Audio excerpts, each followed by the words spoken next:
இறைவா, நீயே அனைத்தும். இறைவா, நீ நன்றாக இருக்க வேண்டும்.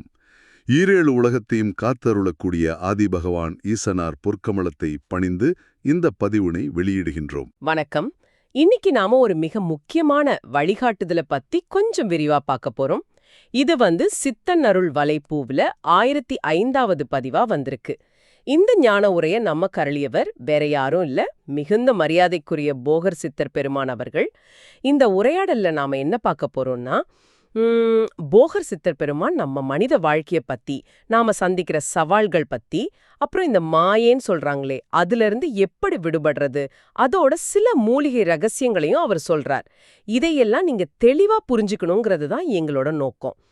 இந்த வழிகாட்டுதலோட மையக்கருத்து என்னன்னு பாத்தீங்கன்னா, மனிதர்கள் நாம ஒரு விதமான மயக்கத்துல, அதாவது மாயையில சிக்கி தவிக்கிறோம்.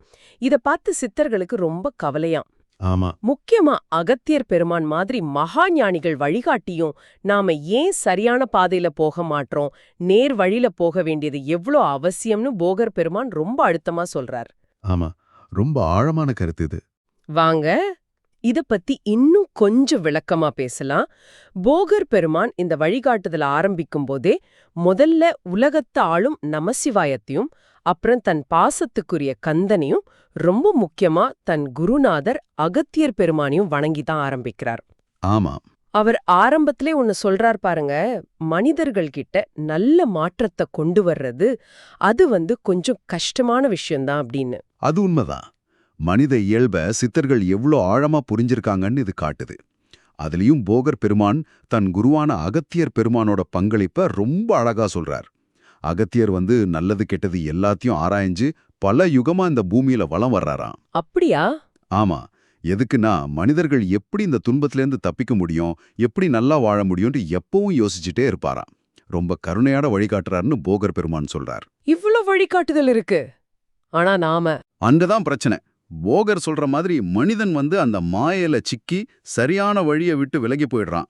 இந்த மாயங்கிறது ஒரு திரை மாதிரி. உலகப் பொருட்கள் மேலையும் தவறான எண்ணங்கள் மேலையும் நாம வச்சிருக்கிற ஒரு மயக்கம். சரி சரி. இதுதான் எல்லா கஷ்டத்துக்கும் மூல காரணம்னு சொல்றாரு. ஆனா அதே சமயம் அகத்தியர் பெருமான் பூமியில ஒவ்வொருத்தரையும் பார்த்து பாவம் மனிதன் அப்படின்னு ரொம்ப கருணையோட தான் பாக்குறாராம். இது கேட்கவே மனசுக்கு இதமா இருக்கு. ஆமா, ஆனா அதோட நிறுத்தல பாருங்க. அப்புறம் ஒரு எச்சரிக்கையும் வருது. மனிதன் தொடர்ந்து தப்பு மேல தப்பு செஞ்சா அந்த கருணை காட்டுற அகத்தியரே பொறுக்க மாட்டாருன்னு சொல்றார். ஓஹோ, இதுல நேரடியா உங்களுக்கான ஒரு செய்தி இருக்கு. போகர் சொல்றார், மனிதர்களோட கஷ்டத்துக்கு மனிதர்களே காரணம். யோசித்துப்பார் மனிதனே. ஆமா இல்லையா? இது நம்மள நாமே கொஞ்சம் திரும்பி பார்க்க வைக்குது. நம்ம நிலைமைக்கு நாம எப்படி காரணம்னு யோசிக்க வைக்குது. கரெக்ட். அந்த தவறுகள் என்னென்னு போகர் பெருமான் சொல்றாரு. முக்கியமா அந்த மாயைங்கிற வலையிலேயே சிக்கி கிடக்கிறது. அதனால அது தெரிஞ்சோ தெரியாமலோ தப்பு மேல தப்பு செய்யறது. குறிப்பா ஒன்னு சொல்றார், ஒரு உயிரை கொன்று உண்ணுவது, இதெல்லாம் பாவ காரியங்கள்னு அழுத்தமா சொல்றார். அப்போ இதோட விளைவு ரொம்ப தெளிவா சொல்றார். இனிமேலும் கஷ்டத்திலிருந்து தப்பிக்க முடியாது அப்படின்னு. இது ஒரு மிரட்டல் இல்ல, நீங்க செய்யற வினைக்கு இதுதான் பலன் அப்படிங்கிற ஒரு வழிகாட்டுதல். இங்கதான் விஷயம் இன்னும் கொஞ்சம் தீவிரமாகுது. போகர் பெருமான் எதிர்காலத்துல என்னன்னே கண்டுபிடிக்க முடியாத பல புது புது நோய்கள் வரும்னு முன்னாடியே சொல்றாரு. ஆமா, இது கேட்க கொஞ்சம் பயமா இருந்தாலும், ஆனா அவர் கருணையோட அதுக்கு சில மூலிகை வழிகாட்டுதலையும் சொல்றார். இதுதான் சித்தர்களோட சிறப்பு. அவங்க தொலைநோக்கு பார்வை அபாரமானது. கண்டிப்பா. அந்த மூலிகைகளை பத்தி பார்க்கலாம். 2 தொகுப்பா சொல்றார். முதல் தொகுப்புல கீழாநெல்லி, அகரகாரம், மாசிக்காய், ஜாதிபத்ரி இதையெல்லாம் சேகரிக்க சொல்றார். சரி. இது சுத்தமான நெய்ல போட்டு தினமும் கொஞ்சமா, ரொம்ப கொஞ்சமா, வெறும் 5 கடுகு அளவு சாப்பிடணும்னு சொல்றார். 5 கடுகு அளவுதானா? ஆமா, அளவு ரொம்ப முக்கியம். சித்த மருத்துவத்துல இதுக்கு பெரிய முக்கியத்துவம் உண்டு. அருமை. அடுத்த தொகுப்பு கொஞ்சம் பெரிய லிஸ்டா இருக்கே. ஆமா, இதுல மலை நெருஞ்சி இலை, முருங்கை இலை, துளசி இலை, புதினா இலை, அப்புறம் கருவேப்பிலை, காட்டுக்கொடி தோடை, குப்பமேனி இலை, கண்டங்கத்திரி இலை, கடைசியா வில்வ இலை. இதுல சிலது நமக்கு தெரிஞ்ச மாதிரி இருக்கு. ஆமா, இதையெல்லாம் ஒன்னா சேர்த்து நல்லா இடிச்சு பொடி பண்ணி பனை வெல்லத்தோட சேர்த்து சாப்பிடணும்னு சொல்றார். ஓ, இது ஒரு கூட்டு மருந்து மாதிரி. ஒரு முழுமையான ஆரோக்கியத்துக்கான வழிமுறைன்னு சொல்லலாம். இது மட்டும் இல்ல, இன்னொன்னு சொல்றார். என்னது? வாரத்துக்கு ஒரு தடவை மிளகு அப்புறம் வெள்ளப்பூண்டு இத கண்டிப்பா சாப்பாட்டுல சேர்த்துக்கணும்னு சொல்றார். சரி சரி. இந்த மூலிகை குறிப்புகள் எல்லாம் எதுக்குன்னா, அவர் சொன்னாரே, அந்த பேர் தெரியாத நோய்கள் அதிலிருந்து நம்மள காத்துக்க உதவும்னு அவர் நம்புறார். அப்போ இது நோய் வராம தடுக்கிறதுக்கும் உதவும். நிச்சயமா இது ஒரு வாழ்க்கை முறைன்னே சொல்லலாம். இப்போ போகர் பெருமான் ரொம்ப ரொம்ப முக்கியமான ஒரு விஷயத்துக்கு வரார். அவர்கிட்ட இன்னும் நிறைய சக்தி வாய்ந்த மூலிகை ரகசியங்கள் இருக்கும். ஓ அப்படியா? ஆனா அதை சரியா பயன்படுத்தணும்னா குரு மந்திரம் வேணும்னு சொல்றார். குருமந்திரமா? ம். அப்படின்னா? குருமந்திரம்ங்கிறது குருவால நேரடியா கொடுக்கப்படுற ஒரு உபதேசம், ஒரு சக்தி வாய்ந்த சூட்ச்ம வழி. ஆனா அந்த மந்திரத்தை அவர் ஏன் இந்த பதிவுல வெளிப்படையா சொல்லலன்னு அதுக்கும் காரணம் சொல்றார். என்ன காரணம்? மனித இத தப்பா பயன்படுத்திடுவானாம். குறிப்பா பணம் சம்பாதிக்கிறதுக்கு காசி ஈட்டுவான்னு சொல்றார். இல்லனா வேலை தவறான வழியில் பயன்படுத்துவான்னு பயப்படுறார். அதனாலதான் அந்த ஞானத்தை ரகசியமா வச்சிருக்காராம். ஓஹோ, அப்போ ஞானத்தை பெறுறதுக்கு தகுதி ரொம்ப முக்கியம்னு சொல்றார். மிகச்சரி, அதுதான் முக்கியம்.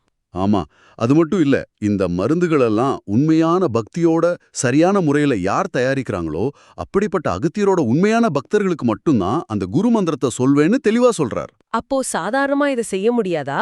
அதான் இல்ல, இந்த மூலிகைகளை தேடி கண்டுபிடிக்கிறதுக்கே குருவோட அருள் வேணும். அதை சுத்தப்படுத்தி மருந்தா செய்யறதுக்கும் குருவோட வழிகாட்டுதல் அவசியம். குருவின் அருள் இல்லாமல் இதனை செய்ய முடியாதுன்னு ரொம்ப தெளிவா சொல்றாரு பாருங்க. சரிதான். ஆனா அதே சமயம் யாருக்கு தகுதி இருக்கோ, யார் முயற்சி செய்றாங்களோ அவங்களுக்கு அந்த உபதேசம் கண்டிப்பா கிடைக்கும்னு நம்பிக்கை தர்றார். இது ஒரு சவால் மாதிரியும் இருக்கு, ஒரு வாய்ப்பு மாதிரியும் இருக்கு. அப்போ போகர் பெருமான் சொன்ன இந்த எல்லா விஷயங்களோட சாராம்சம் என்னன்னு சுருக்கமா பார்த்தா ரொம்ப நேரடியானது. நீங்க நேர் வழியில, அதாவது தர்மத்தோட வழியில நடந்தா அதுதான் உங்களுக்கு உண்மையான நிலைச்ச பலனை கொடுக்கும். ஆமா, மாயையிலையும் புலனின்பங்களையும் மூழ்கி தப்பான காரியங்களை செஞ்சுட்டே இருந்தா அவங்களுக்கு வரப்போற காலம் நிச்சயமா ரொம்ப கடினமா இருக்கும். கஷ்ட காலம்தான்னு திரும்பவும் எச்சரிக்கிறாரு. இது பயமுறுத்துறதுக்கு இல்ல. இல்ல, நம்ம மேல இருக்கிற அன்பால நம்மள திருத்தணுங்கிற அக்கறையால சொல்றது. ஆமா, அவர் மறுபடியும் இன்னும் சில மூலிகைகளை பத்தி சொல்றேன்னு சொல்லி நான் முடிக்கிறாரு. மிகுந்த மரியாதைக்குரிய போகர் சித்தர் பெருமான் அருளிய இந்த வழிகாட்டுதல் உண்மையிலேயே விலை மதிக்க முடியாததுங்க. இது வெறும் தகவல்கள் இல்ல, இது ஒரு வாழ்க்கைக்கான வழிகாட்டி. இது உங்களுக்கும் உங்களை சுத்தி இருக்கிறவங்களுக்கும் பயன்படணும், அதுதான் எங்க ஆசை. கண்டிப்பா. அதனால இந்த ஞான உரையோட முக்கியத்துவத்தை நீங்க புரிஞ்சுக்கிட்டு இத உங்களுக்கு தெரிஞ்சவங்களுக்கு, நண்பர்களுக்கு, குடும்ப உறுப்பினர்களுக்கு, முக்கியமா உங்க வாட்ஸ்அப் குழுக்கள்ல, ஃபேஸ்புக்ல, இன்ஸ்டாகிராம்ல, எக்ஸ் ட்விட்டர் மாதிரியான எல்லா சமூக ஊடக தளங்கள்லயும் தயங்காம ஷேர் பண்ணுங்க. நீங்க சொல்றது 100க்கு 100 உண்மை. இந்த மாதிரி ஞானத்தை ஷேர் பண்றதுங்கிறது சும்மா ஒரு மெசேஜை ஃபார்வர்ட் பண்றது இல்ல. இது ஒருத்தருக்கு சரியான பாதையை காட்ட உதவுற ஒரு பெரிய சேவை. ஆமா. இந்த மாதிரி நல்ல விஷயங்களை மத்தவங்களுக்கு வழிகாட்டுறதுனால உங்களுக்கு என்ன கிடைக்கும் தெரியுமா? முதல் தர உயர் புண்ணியம் கிடைக்கும்னு சொல்றாங்க. சித்தர்களோட நோக்கமே மனித குலத்துக்கு வழிகாட்டுறது தானே. ஆமா. அந்த பெரிய வேலையில நீங்களும் ஒரு சின்ன பங்கு எடுத்துக்க இது ஒரு நல்ல வாய்ப்பு. நீங்க ஷேர் பண்ற ஒண்ணு யாரோட வாழ்க்கையிலேயே ஒரு நல்ல மாற்றத்தை கொண்டு வரலாம், இல்லையா? நிச்சயமா. அப்போ இன்னைக்கு நாம மிகுந்த மரியாதைக்குரிய போகர் சித்தர் பெருமானோட வழிகாட்டுதல சித்தன் அருள் பதிவை வச்சு கொஞ்சம் விரிவாக பார்த்தோம். இதுல அகத்திய பெருமானோட கருணை, போகர் பெருமானோட எச்சரிக்கைகள், எதிர்கால நோய்களுக்கான மூலிகை குறிப்புகள், நேர்வழியில வாழ வேண்டியதோட அவசியம், மாயையிலிருந்து எப்படி விடுபடுறதுங்கிற சிந்தனைகள், எல்லாத்துக்கும் மேல தகுதியும் குருவோட அருளும் இல்லாம உயர்ந்த ஞானத்தை அடைய முடியாதுங்கிறதையும் தெரிஞ்சுக்கிட்டோம். சரி, இந்த உரையாடலோட இறுதியில உங்களுக்காக ஒரு கேள்வி மனசுல வருது. இந்த மூலிகைகளை பயன்படுத்துறதுக்கும் சரி, சித்தர்களோட உண்மையான அருளை முழுசா பெறுறதுக்கும் சரி, குருவோட திருவருள் கண்டிப்பா வேணும். இந்த போகர் பெருமான் ரொம்ப தெளிவா சொல்லிட்டார். ஆமா. அப்போ சும்மா மூலிகையை தேடி சேகரிச்சு பயன்படுத்துறது மட்டும் பத்தாதுன்னா, அந்த குருவோட திருவருளை பெறறதுக்கு தகுதியானவங்களா நாம மாறணும்னா, நம்மளோட தினசரி வாழ்க்கையில நம்ம எண்ணம், நம்ம சொல், நம்ம செயல், இதிலெல்லாம் நாம என்னென்ன மாற்றங்களை கொண்டு வரணும், எப்படிப்பட்ட குணங்களை நம்ம வளர்த்துக்கணும், இது நீங்க கொஞ்சம் ஆழமா சிந்திச்சு பார்க்க வேண்டிய ஒரு கேள்வி. இறுதி ஜெபம் ஒலிக்கிறது. ஓம் மன்னே ஸ்ரீ லோபாமுத்ரா உடனுரை தந்தை அகத்திய மாமுனிவர் திருவடிகளில் சமர்ப்பணம். சர்வம் சிவார்ப்பணம்.